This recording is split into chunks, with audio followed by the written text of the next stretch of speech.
Hi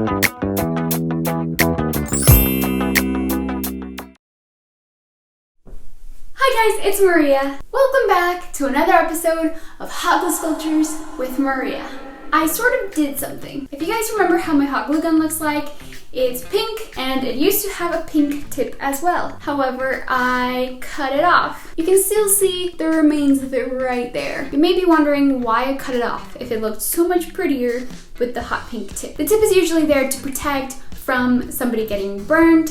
However, I needed more of the tip of the glue gun in order to smooth out flat surfaces. So if you remember, I only had this much of the metal tip and it was really hard to flatten surfaces like this, and I just needed more of the metal tip. So now, don't worry, it's unplugged, I'm not burning my fingers. So now I can use all of the metal tip to flatten surfaces out. So that's gonna be really handy for the next hot glue sculptures. And now that that is said, let's pick a suggestion.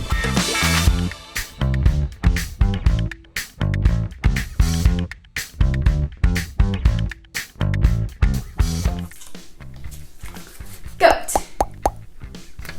If you guys don't know, goats are my favorite animals, so I am really excited.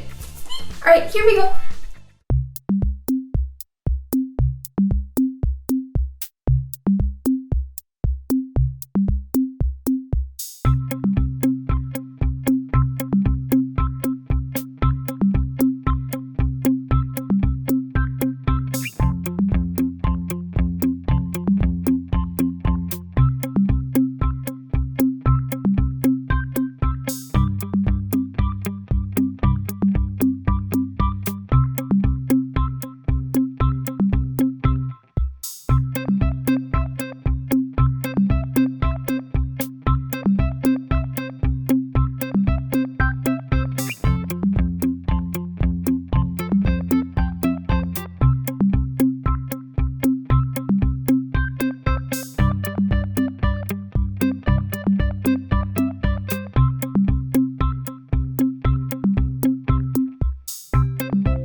everybody. As I already mentioned, I love goats. I want to own a goat at some point. I really hope I can. That is my dream. Thank you guys so much for watching, and thank you for suggesting that I make the goat. If you have any other suggestions, leave them down in the comments, and I will add them to the suggestion box.